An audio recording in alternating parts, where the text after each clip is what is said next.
Hi. You asked for some more questions on hyperbolas and conics in general. So let's take a look at this one. I want the equation of the conic whose vertices, so that means these are actual points on the graph, are 2, the word pair 2, 3, and 2, -3. So I plot those. Now that tells me one thing.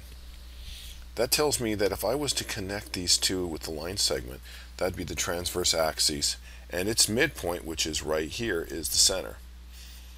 And I believe that's still 2, 0. Is that correct? So you know that this distance from the center to a vertex, a vertice, is your focal radius for the leading term, since it's vertical, and this is 3. So we now know that y minus 0 over 3 squared minus x minus 2 over its focal radii squared is 1. So far, so good. Now I need to find what that, I think of it as the focal radius of x. Well, I have a point, don't I? It's going to pass through the point 0, 5. Let's see what happens. So when y is 5, 5 minus 0 I hope is still 5, so this is 5/3 squared, minus, when x is 0,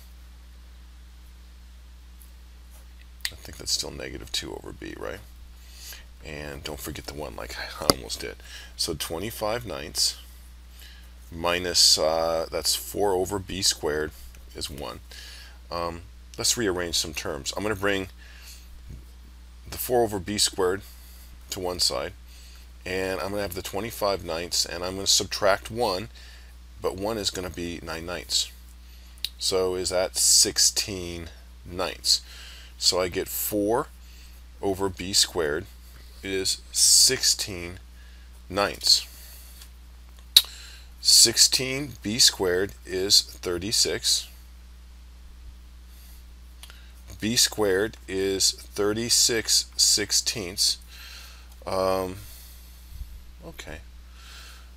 4 goes into that 9 times, 4 goes into that 4 times. And what number squared is 9/4? I believe it's still 3/2 squared. So my horizontal dilation factor, my focal radius for the x term, is 3/2. So my equation is y over 3 squared minus x minus 2 over 3/2 squared is 1.